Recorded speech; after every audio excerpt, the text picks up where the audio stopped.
Olá, queridos irmãos.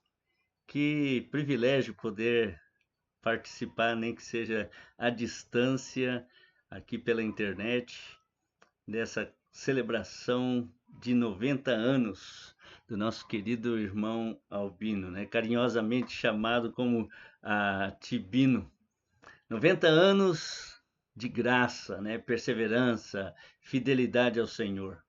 Para muitos aqui, talvez ele é apenas um crente, um diácono fiel, um professor dedicado da escola dominical, mas para mim ele é parte da minha história desde os meus 5 anos de idade. A nossa família caminhou, né, lado a lado com ele. Ele e a sua família foram muito importantes, têm sido importantes para a nossa família. Eles foram companheiros na fé, colunas que Deus usou para nos fortalecer durante a nossa jornada espiritual.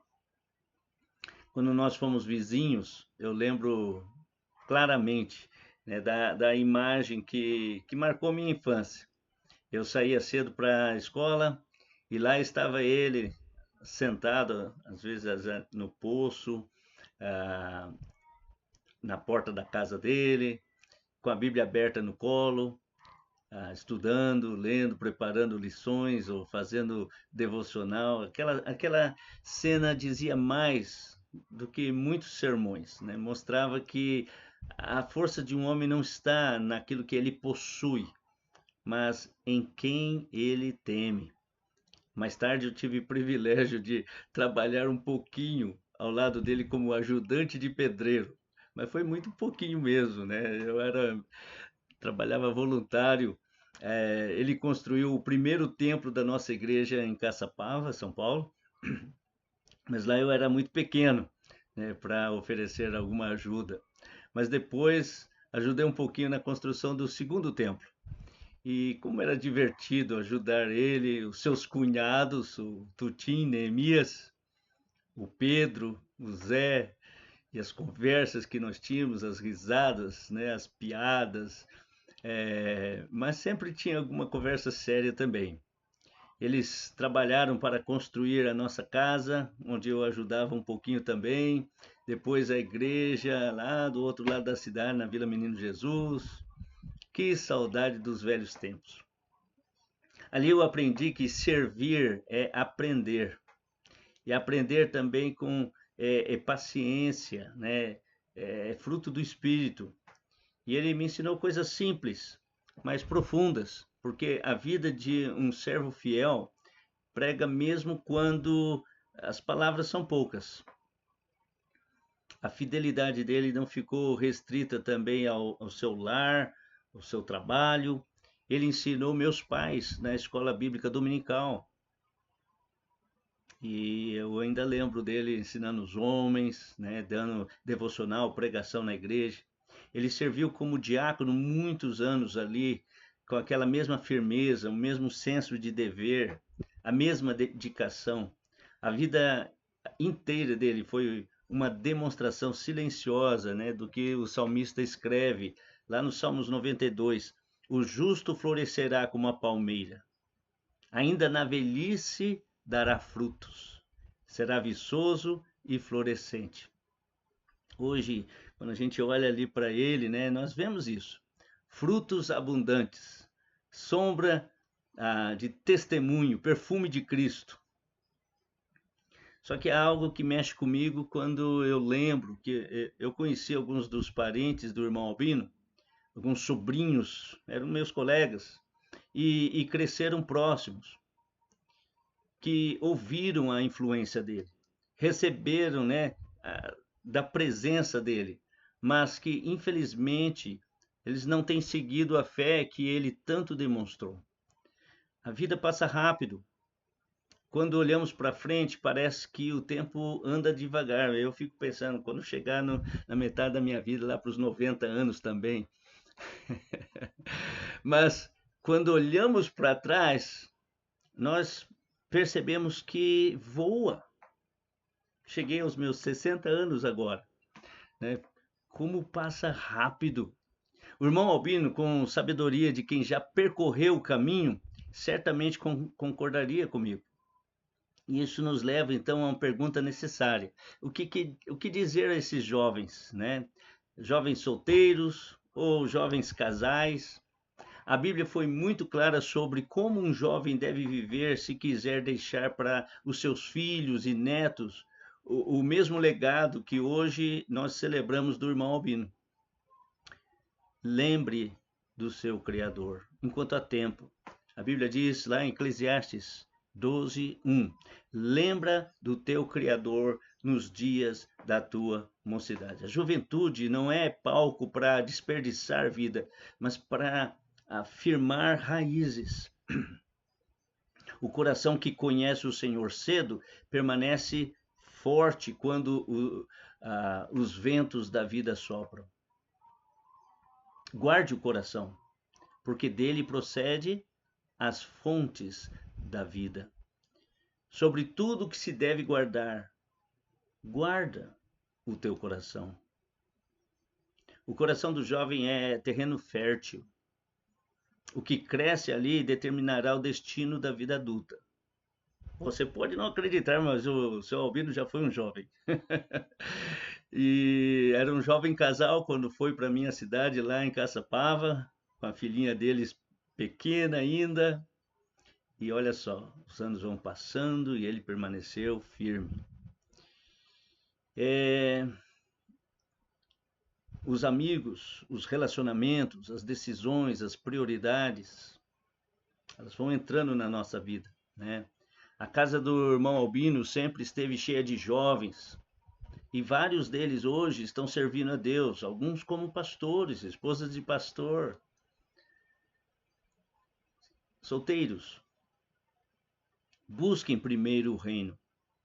Antes de buscar alguém, a decisão mais importante da vida é servir o Senhor. Seu Albino tomou essa decisão na vida dele.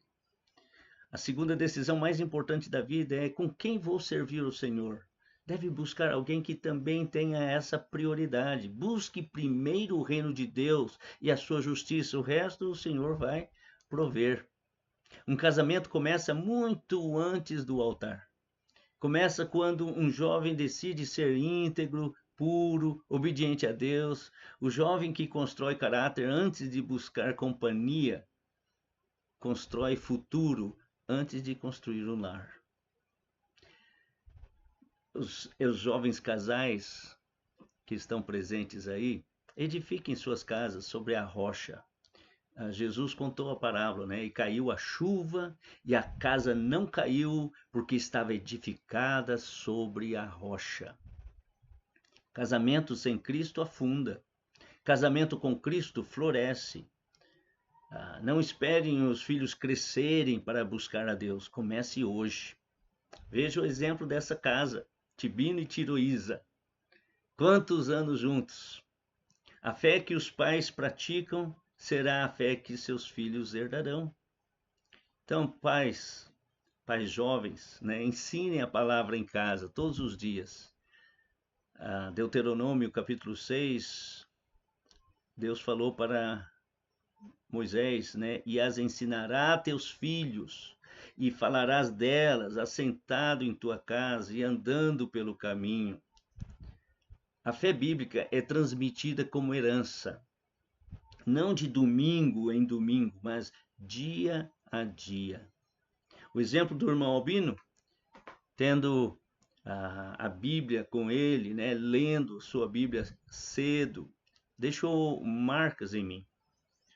Imagina o impacto que a Iracema recebeu, né? Não é à toa que ela é hoje esposa de um pastor. O pastor Sérgio não é só genro do irmão Albino. Certamente ele foi seu discípulo, que recebeu lições que não se aprende no seminário. Então, quando alguém chega aos 90 anos, como nosso irmão Albino, não se chega apenas a um aniversário. Chegamos a um momento, né, de movimento da graça de Deus. a vida dele levanta duas perguntas para nós. O que estamos construindo com os anos que temos? E o que deixaremos para aqueles que vierem depois de nós? Alguns dos seus familiares se afastaram do caminho. Isso acontece em muitas famílias. Mas a vida do irmão Albino continua sendo um convite silencioso e firme para que voltem. Ele é como um marco colocado no meio da estrada dizendo, lá em Isaías 30, 21 diz, aqui está o caminho, andai por ele. Então, jovens, solteiros, casados ou pais, a vida é breve, mas a eternidade não é. O tempo passa rápido. A cada escolha de hoje cria memória para amanhã. O irmão Albino não chegou aos 90 anos por acaso. Ele chegou sustentado por Deus, porque ele decidiu buscá-lo enquanto era jovem. Então, hoje, honrando a sua vida e seu legado, quero fazer um apelo com amor, com sinceridade. Voltem para Deus. Firmem seus passos na palavra. Construam um futuro como o dele. Sólido, simples, humilde, cheio de Cristo. E se alguém aqui ainda percebe que está afastado, lembre-se da fé que aprendeu na infância, ou de ter olhado para seu tio, avô, né? O caminho de volta ainda está aberto. A graça que sustentou o irmão Albino por 90 anos é a mesma graça que pode restaurar corações hoje. Que Deus abençoe este servo fiel. Certamente eu quero estar presente ali quando ele celebrar os próximos 90 anos. E olhando para a sua vida, que todos nós, né, desejemos viver de maneira que quando chegarmos ao fim, ou ao início da eternidade, o Senhor possa dizer, bem está, servo bom e fiel. Deus abençoe, querido irmão Albino, tia Heloísa, Iracema, Sérgio, Lucas. Deus abençoe vocês e toda a família Moreira, família Gomes. Deus abençoe.